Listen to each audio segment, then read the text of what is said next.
Welcome to Chronicle Decode AI podcast. आज हम discuss करेंगे द हिंदू के 27 मई 2026 के most important current affairs UPSC exam perspective के साथ। बिल्कुल। और आगे बढ़ने से पहले एक जरूरी जानकारी। Today's notes are available in the description box. Do share your feedback in the comments. It motivates us to improve continuously. तो शुरू करें आज का ये डीप डाइव। हाँ, देखिए, हम अक्सर सोचते हैं कि सड़क हादसे हर जगह होते हैं, पर डेटा कहता है कि देश की 30% रोड डेथ्स सिर्फ 2% हाईवेज पर होती हैं। बहुत ही अलार्मिंग डेटा है। या फिर मतलब एक छोटी सी जगह है जिसे हम स्ट्रेट ऑफ हॉर्मुज कहते हैं, वहाँ का एक छोटा सा विवाद पूरी दुनिया की इकोनॉमी को हर दिन $40 मिलियन का नुकसान पहुंचा रहा है। सही कहा। और यही तो जियोपॉलिटिक्स का रिपल इफेक्ट है। तो आज का हमारा मिशन बहुत क्लियर है। हम यूपीएससी सिलेबस के नजरिए से इंटरनेशनल जियोपॉलिटिक्स, कॉन्स्टिट्यूशनल मुद्दे, एनवायरनमेंट और पब्लिक हेल्थ से जुड़ी ऐसी ही सबसे महत्वपूर्ण खबरों की गहराई में जाएंगे। हम सिर्फ फैक्ट्स नहीं पढ़ेंगे, बल्कि उनके पीछे की एक्चुअल रियलिटी डिकोड करेंगे। बिल्कुल। और इस एनालिटिकल सफर पर आगे बढ़ने से पहले मैं एक छोटी सी बात क्लियर कर दूं। आज के हमारे सोर्सेज में कुछ पॉलिटिकली सेंसिटिव टॉपिक्स हैं, जैसे कि एंटी डिफेक्शन लॉ या डेमोग्राफिक चेंजेस, है ना? जी।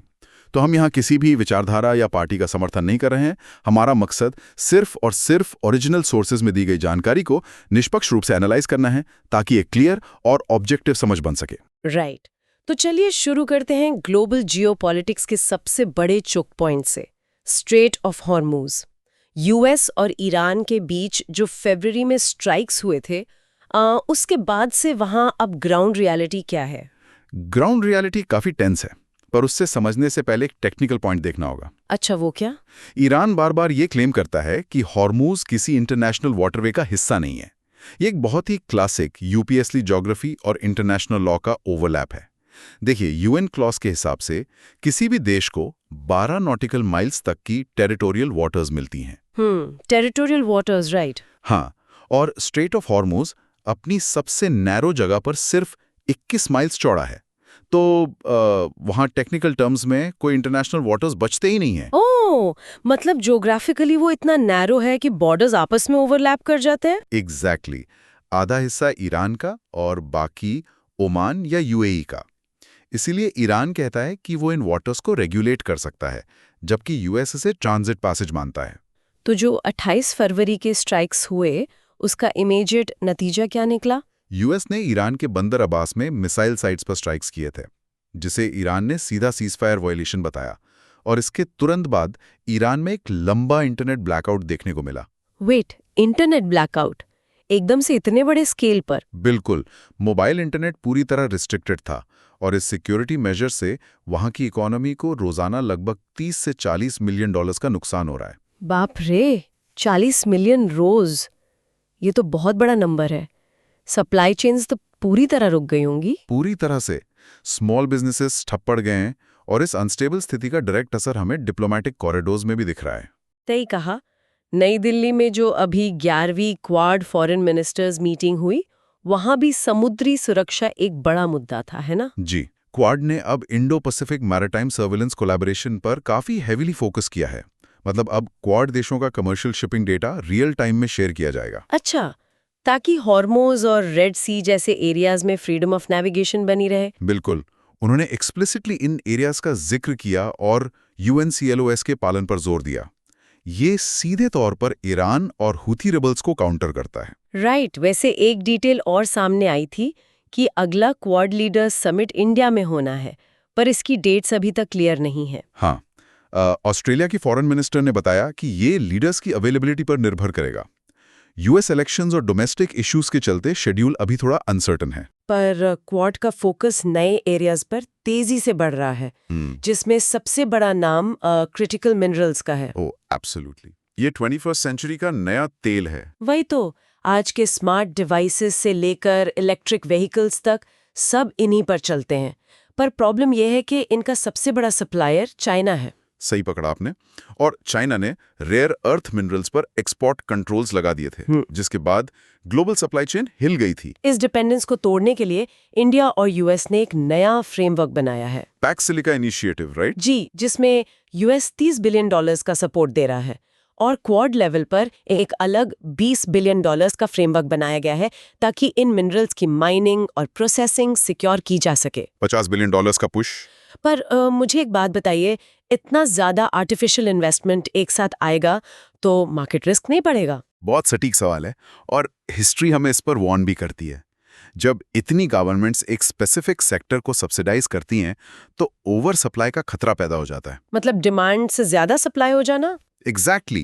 इकोनॉमिक हिस्टोरियंस इसकी तुलना 1980s के बटर माउंटेन्स और 1990s के एल्यूमिनियम फ्लड से कर रहे हैं। वेट, बटर माउंटेन्स, ये थोड़ा अजीब टर्म लग रहा है। दरअसल उस वक्त यूरोप में डेयरी फार्मर्स को इतनी सब्सिडी दी गई कि मक्खन यानी बटर का इतना प्रोडक्शन हो गया कि उसे स्टोर करने की जगह ही नहीं बची। ओह, और फिर मार्केट में प्राइसेस पूरी तरह क्रैश कर गए होंगे।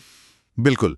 अगर क्वाड देशों ने कोऑर्डिनेट नहीं किया और ब्लाइंड प्रोडक्शन बढ़ाया तो क्रिटिकल मिनरल्स के प्राइसेस भी ऐसे ही क्रैश हो जाएंगे और सारा इन्वेस्टमेंट डूब जाएगा। मतलब बैलेंस मेंटेन करना जरूरी है।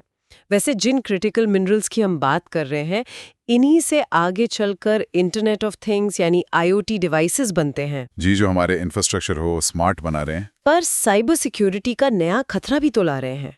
जैसे पहले हमारे पावर ग्रिड्स एक अकेले आइलैंड की तरह थे, जहां बाहर से कोई इंटरनेट नहीं जुड़ा था। सही कहा। पहले ये स्काडा सिस्टम्स पर चलते थे, supervisory control and data acquisition. ये प्योरली लोकल सिस्टम्स होते थे। राइट, वहां बाहर से किसी हैकर का आना नामुमकिन था। पर अब एफिशिएंसी और रिमोट मॉनिटरिंग के नाम पर उस आइलैंड पर IoT का एक डिजिटल ब्रिज बना दिया गया है। इंटरनेट से जुड़ते ही उनका रिस्क हराइजन कई गुना बढ़ गया है। क्योंकि अब उस डिजिटल ब्रिज से सिर्फ डेटा नहीं, हैकर्स भी आराम से अंदर आ सकते हैं। जैसे US के गैस स्टेशंस पर हुआ था, जहां रिमोट अटैक करके फ्यूल मॉनिटर्स फ्रीज कर दिए थे। एग्जैक्टली।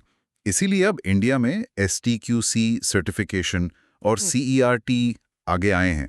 वो टेस्ट करते हैं कि इंपोर्टेड IoT डिवाइसेस कोई हिडन बैकडोर डेटा तो नहीं शेयर कर रहे। अच्छा, पर हमारे हार्डवेयर कंपोनेंट्स तो ज्यादातर चाइना से ही आते हैं, तो हर एक सेंसर को चेक करना एक मॉन्यूमेंटल टास्क होगा। बिल्कुल मॉन्यूमेंटल टास्क है। पर इन बाहरी थ्रेट्स के अलावा अब देश के इंटरनल डायनामिक्स भी बहुत सेंसिटिव हो गए हैं। सही कहा। जैसे अभी होम मिनिस्टर अमित शाह ने एक हाई लेवल कमेटी अनाउंस की है। ये डेमोग्राफिक चेंजेस पर है ना? जी, दरअसल इस कमेटी का ऐलान PM ने अगस्त 2025 में किया था। ये 1 साल तक काम करेगी और इसमें डॉक्टर शमिका रवि भी शामिल हैं, जो PM's इकोनॉमिक एडवाइजरी काउंसिल का हिस्सा है। सही। इसका प्राइमरी मैंडेट इलीगल इमिग्रेशन और एबनॉर्मल डेमोग्राफिक चेंजेस को स्टडी करना है।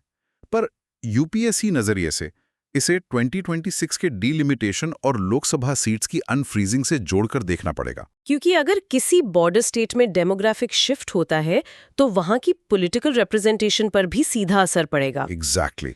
और इस डेमोग्राफिक डेटा का असर हमारे इलेक्शंस और वोटर रोल्स पर भी पड़ता है। जैसे बिहार में अभी जो स्पेशल इंटेंसिव रिवीजन चल रहा है। हाँ, इसको लेकर सुप्रीम कोर्ट में मामला गया था और उन्होंने आधार को 12वें डॉक्यूमेंट के रूप में शामिल करने का निर्देश दिया। पर आधार को लेकर तो प्राइवेसी की डिबेट होती है, तो कोर्ट ने उसे क्यों जोड़ा? क्योंकि वहां मेन इशू प्राइवेसी का नहीं बल्कि इंक्लूजन का था। आरोप था कि इलेक्शन कमीशन मनमाने तरीके से सिटीजनशिप तय कर रहा है। ओह, जिससे कई लोग वोटर लिस्ट से बाहर हो सकते थे। बिल्कुल। सुप्रीम कोर्ट का गोल कंप्लीट जस्टिस था। उन्होंने कहा कि अगर किसी के पास बाकी 11 डॉक्यूमेंट्स नहीं है तो वो अपना आधार दिखाकर वेरीफाई करवा सकता है, ताकि कोई बिना वजह एक्सक्लूड ना हो। एकदम सही अप्रोच है। वैसे इन सब इलेक्शन प्रोसेसेस और स्कीम्स को चलाने के लिए एक बहुत बड़ी चीज चाहिए होती है, पैसा, जो कि अभी RBI ने गवर्नमेंट को ट्रांसफर किया है। वही मैं सोच रही थी। RBI ने एक मैसिव डिविडेंड सेंटर को दिया है, पर उनके पास अचानक इतना बड़ा फंड कहाँ से आया? देखिए, अचानक नहीं आया।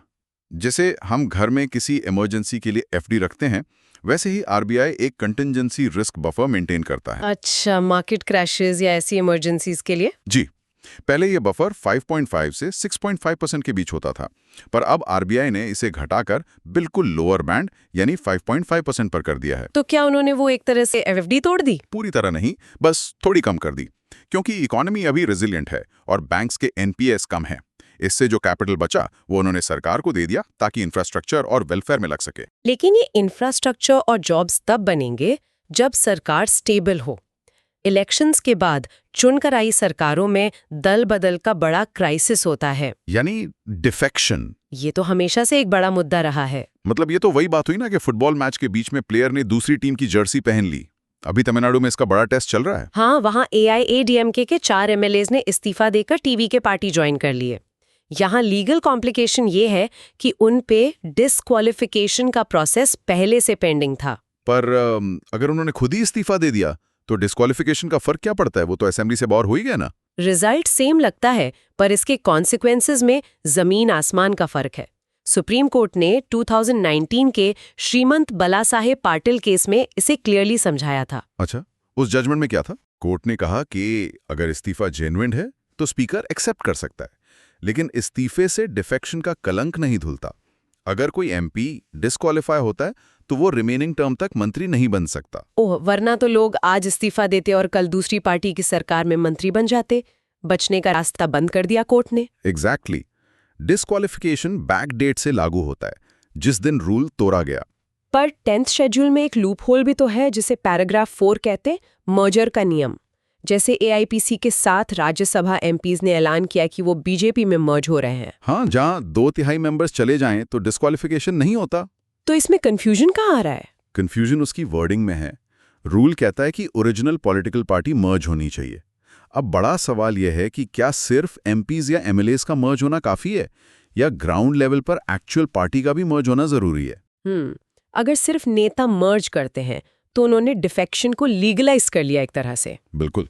ये एक बहुत बड़ा ग्रे एरिया है जिस पर जुडिशरी को और क्लैरिटी देनी होगी। पॉलिटी की कॉम्प्लेक्सिटीज तो चलती रहेंगी, और इसके साथ स्टेट्स के आपस में रिसोर्स डिस्प्यूट्स भी हैं, जैसे कावेरी रिवर पर चल रहा मेकेदातु डैम प्रोजेक्ट। जी, मेकेदातु का कन्नड़ा में अर्थ होता है गोट स्लीप। ये कावेरी पर एक गॉर्ज है जहां कर्नाटक डैम बनाना चाहता है। पर तमिलनाडु इसका इतना कड़ी तरह से विरोध क्यों कर रहा है? क्योंकि तमिलनाडु लोअर राइपेरियन स्टेट है। उन्हें डर है कि जब बारिश कम होगी तो कर्नाटका अपस्ट्रीम में पानी रोक लेगा। इससे उन्हें अपना 177 TMC पानी का शेयर नहीं मिल पाएगा। तो इस पर सुप्रीम कोर्ट का भी क्या स्टैंड है? कोर्ट ने फिलहाल तमिलनाडु की वो रिव्यू प्ली खारिज कर दी है जिसमें प्रोजेक्ट को रोकने की मांग थी, और कर्नाटका अब एक नया डिटेल्ड प्रोजेक्ट रिपोर्ट सबमिट करने की तैयारी कर रहा है। पानी का मुद्दा तो वैसे भी बहुत सेंसिटिव होता है। वैसे इंफ्रास्ट्रक्चर की बात करें तो हाईवेज को लेकर सुप्रीम कोर्ट का एक बहुत बड़ा जजमेंट आया है। जी, उन्होंने आर्टिकल 142 का इस्तेमाल करके सेफ ट्रैवल को फंडामेंटल राइट बना दिया है। राइट, आर्टिकल 21 के अंडर। पर कोर्ट को ये स्टेप क्यों उठाना पड़ा? इसके पीछे का डेटा देखिए। नवंबर 2025 में 2 हादसों में 34 लोगों की जान गई। इंडिया में नेशनल हाईवेज टोटल सड़कों का सिर्फ 2% है। पर एक्सीडेंट्स बहुत ज्यादा होते हैं इन्हीं पे, है ना? बहुत ज्यादा। 30% मौतें सिर्फ इन्हीं 2% हाईवेज पर होती हैं। ये फिगर किसी भी देश के लिए अलार्मिंग है। तो सुप्रीम कोर्ट ने बेसिक राइट्स के लेवल पर आकर डायरेक्टली इंटरवीन किया? हाँ, आर्टिकल 142 कोर्ट को कंप्लीट जस्टिस देने की पावर देता है। उन्होंने स्पष्ट किया कि सेफ हाईवेज अब स्टेट की कॉन्स्टिट्यूशनल ऑब्लिगेशन है। अब सरकारी एजेंसीज बजट का बहाना नहीं बना सकती। मतलब उन्हें अब लीगली अकाउंटेबल ठहराया जाएगा। ये तो ह्यूमन मेड इंफ्रास्ट्रक्चर की बात हुई, पर नेचुरल इंफ्रास्ट्रक्चर का क्या, जैसे वेटलैंड्स? जिनको अक्सर लोग सिर्फ दलदल समझ लेते हैं। वही, जबकि वो एनवायरनमेंट की किडनीज की तरह पानी फिल्टर करते हैं। इनकी डेफिनेशन पर अब सुप्रीम कोर्ट में क्या विवाद शुरू हुआ है? विवाद 2017 के वेटलैंड रूल्स को लेकर है। पिटिशनर्स ने पॉइंट आउट किया है कि इसमें ह्यूमन मेड यानी आर्टिफिशियल वेटलैंड्स को डेफिनेशन से बाहर कर दिया गया है। पर अगर मैन मेड वेटलैंड्स बाहर हो गए तो इसका प्रैक्टिकली नुकसान क्या होगा? नुकसान बहुत बड़ा होगा। इंडिया में टोटल 94 रामसार साइट्स हैं। अगर ये डेफिनेशन लागू रहती है तो इनमें से 39 ह्यूमन मेड वेटलैंड्स अपना प्रोटेक्टेड स्टेटस खो देंगी। ओह, तो वहां आराम से कंस्ट्रक्शन और इंक्रोचमेंट शुरू हो जाएगा। एग्जैक्टली। और ये अंतर्राष्ट्रीय रामसार कन्वेंशन का भी वायलेशन है, जो सभी वेटलैंड्स को प्रोटेक्ट करने को कहता है। अगर हम नेचर को प्रोटेक्ट नहीं करेंगे तो उसका सीधा असर हमारी हेल्थ पर पड़ेगा। और इसका सबसे बड़ा सबूत है वो रिपोर्ट जिसने इस हफ्ते सबको हिला के रख दिया। आप सैंपल रजिस्ट्रेशन सिस्टम यानी SRS 2024 की रिपोर्ट की बात कर रही हैं। जी, ये आंकड़े आम इंसान की हेल्थ के बारे में क्या बता रहे हैं? ये आंकड़े एक बहुत बड़े एपिडेमियोलॉजिकल ट्रांजिशन की तरफ इशारा कर रहे हैं। एपिडेमियोलॉजिकल ट्रांजिशन, इसका आम भाषा में क्या मतलब हुआ? मतलब ये कि देश अब इन्फेक्शियस डिजीजेस से आगे बढ़ चुका है। लोग अब मलेरिया या कॉलेरा से नहीं बल्कि लाइफस्टाइल और क्रॉनिक बीमारियों से मर रहे हैं। यानी? नॉन कम्युनिकेबल डिजीजेस NCDs से। बिल्कुल। रिपोर्ट कहती है कि अब देश में 60% मौतें इन्हीं NCDs की वजह से हो रही हैं, जो कि कुछ साल पहले तक 52% था। और इस 60% में सबसे बड़ा किलर कौन सी बीमारी है? कार्डियोवैस्कुलर डिजीजेस यानी दिल से जुड़ी बीमारियां। NCD से होने वाली टोटल मौतों में लगभग 32% हिस्सा सिर्फ इनका है। ये डेटा सच में डराने वाला है और ये बीमारियां वर्किंग एज ग्रुप्स में बहुत बढ़ रही हैं। पर जब मैंने रिपोर्ट में यूथ मोर्टेलिटी देखी तो स्थिति और भी सीरियस लगी। हाँ, 15 से 29 साल की यूथ में मोर्टेलिटी का रीजन। राइट। उस एज ग्रुप में मौत का सबसे बड़ा कारण फिजिकल डिजीज नहीं बल्कि सोशियो इकोनॉमिक लग रहा है। आपने एकदम क्रिटिकल पॉइंट पकड़ा। इस एज ग्रुप में मौत का सबसे बड़ा कारण अब आत्महत्या यानी सुसाइड बन गया है। Wait, really? सबसे बड़ा कारण सुसाइड है? जी, लगभग 19% डेथ सुसाइड की वजह से हो रही हैं। ये पहले 16% था। ये सिर्फ एक स्टैटिस्टिक नहीं, एक मेंटल हेल्थ इमरजेंसी है। मतलब अनएम्प्लॉयमेंट, एकेडमिक प्रेशर और सोशल आइसोलेशन जैसे फैक्टर्स यूथ को अंदर से तोड़ रहे हैं। हम इकोनॉमिक ग्रोथ तो मेजर कर लेते हैं, पर यूथ उस प्रोसेस में कितना घुट रहा है, ये डेटा उसी सच्चाई को बयान करता है। तो आज हमने स्ट्रेट ऑफ हॉर्मुज के ओवरलैप होते बॉर्डर्स से लेकर डिफेक्शन लॉ के लूप होल्स, मेकेदातु डैम और हमारे यूथ की मेंटल हेल्थ तक एक लंबा सफर तय किया। देखने में ये सभी टॉपिक्स अलग लगते हैं, पर आपस में बहुत गहराई से जुड़े हुए हैं। सही कहा। अगर इकोनॉमी ठीक नहीं होगी तो यूथ स्ट्रेस में आएगा, और अगर लॉज प्रॉपर्ली इन्फोर्स नहीं होंगे तो वेटलैंड्स और हाईवेज खतरे में पड़ जाएंगे। एकदम। और किसी भी नागरिक या एस्पिरेंट के लिए यही इंटरकनेक्टेडनेस समझना सबसे जरूरी है। हर नियम का असर जमीन पर खड़े इंसान पर पड़ता है।